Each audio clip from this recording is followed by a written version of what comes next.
My name's Alison Park and I'm one of the co-directors of the British Social Attitudes Survey, and I want to tell you today about some of the key themes that came out of the 2010 survey and which we reported on in our 28th report published in December. But before I do that, I just wanted to say a little bit about the survey for those of you who aren't very familiar with it. It's not one of NatSen's most heavy-hitting surveys in terms of complexity or sample size, but what makes it really special is that it's our study. So it's a survey that we initiated back in the early 1980s, in 1983 in fact, and we've carried out more or less every year since. So we've got an incredibly wide range of data looking at how Britain's attitudes and values are changing over time. And this report is particularly special for us because although, like previous reports, we look at a really wide range of topics.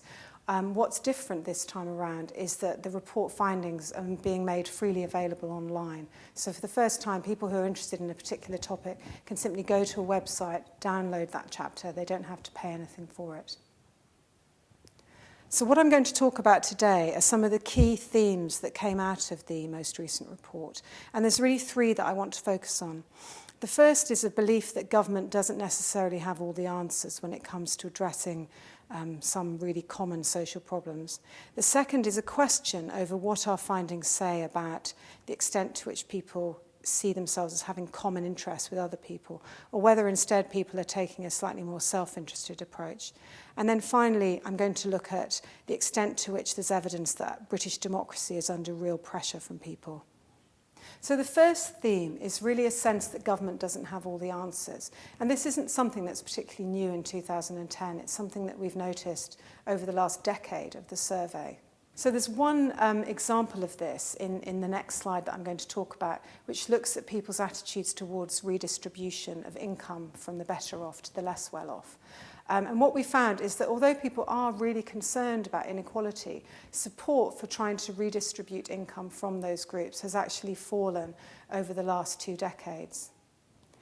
So if you look at the chart, you can see that whereas back in the early 1990s, just over half of people supported redistribution, by 2010 that had fallen to around a third. And there's a really similar trend, and a very pronounced trend, when you look at people's attitudes towards welfare benefits.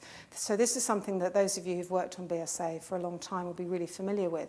We ask a lot of questions that really gauge people's views about people who are in receipt of benefit.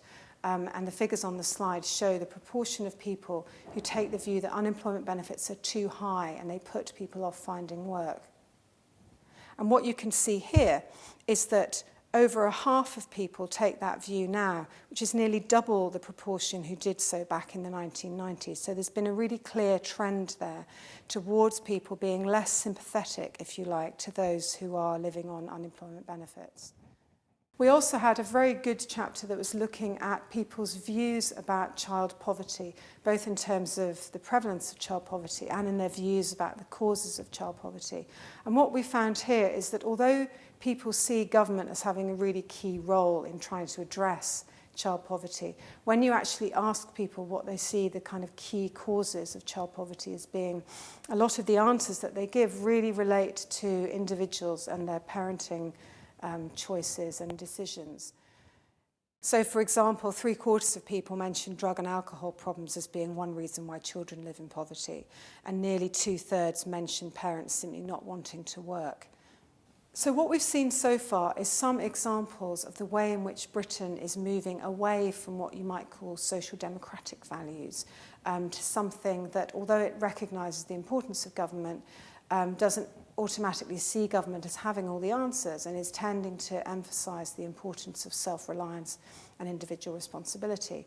Now, obviously, that's quite good news to a government who's really interested in trying to promote people doing more for themselves. So the next thing I'm going to talk about briefly is the extent to which there's evidence here that's supportive of the idea of the big society, of people working together, identifying common interests and making sacrifices for the good of society as a whole. So one quite good example of this is we asked some questions looking at people's attitudes towards housing and housing development. And what we found is a very clear sense that people recognise the need for new housing developments in their area. but not so much enthusiasm when it comes to whether or not people would want them actually built within their area. So we found that nearly half, 45% of people, would oppose new housing developments in the area within which they live. And what's probably most striking about that is that opposition tended to be highest in the areas where the need for new housing is greatest. So it tended to be highest in the southeast of England and in outer London. And it's fair to say as well that opposition was higher amongst those who already own their own homes, and lower amongst those who are renting and who presumably want to get a foot on the housing ladder at some point in the future. We also found a really clear sense that opposition to the idea of better off people being able to pay for better quality services is diminishing. So we followed up some questions that we first asked about 10 years ago and found that although a quarter of people would oppose the better off being able to pay for better healthcare, that's down from 38% in 1999. And we found a very similar trend in relation to education. And this is one area where there's a really interesting difference of opinion north and south of the England-Scotland border. So in Scotland, there's much more opposition to the idea of the more affluent being able to pay for better healthcare or better education, whereas in England, the opposition is much lower. We also repeated some questions that were last asked in 2000 that were really trying to get a sense of people's levels of concern about the environment and their willingness to make financial sacrifices, particularly when it came to doing the right thing for the environment. And here we found that there is a real increased unwillingness to safeguard the environment if it means either paying higher prices or paying higher taxes.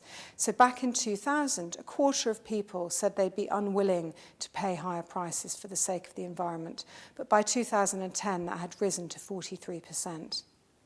So our sense here is that there's very little evidence to support the idea that the green shoots of the big society are growing. What we seem to find is more a sense of people really looking out for themselves and not necessarily being willing to make a sacrifice for the collective whole or make a sacrifice when it involves paying more money. And that's to some extent inevitable during a time of economic downturn. And so it will be really important to look at how that changes over the next few years as the economic situation changes. But what makes it particularly difficult is the fact that politicians are trying to engage people in these sorts of issues at a time when people are more sceptical and mistrusting about politics and government than they ever have been. So people are much less likely now to think that everybody has a duty to vote than they were 20 or 30 years ago. Now, it's true that still just over 60% of people do think that one has a duty to vote, but that's down from 76% in 1987. And when you actually look at the views of different groups on that topic, you find that young people in particular are much less likely to think that they have a civic duty to vote than people of the same age, say 20 or 25 years ago. And at the same time, we've seen an increase in mistrust in government. So the figures on the slide show the proportion of people who take the most mistrusting view possible. So they don't trust governments of any party to do what's right for the country. What we found is that back in 1987, only 9% of people took that view, and now a third do. One of the things we looked at in the 2010 survey was the impact of the leader debates that surrounded the 2010 election. And if you remember, this was something that attracted an enormous amount of media coverage, and there was a lot of interest in whether or not they might succeed in reaching out to people who weren't really that interested in politics traditionally.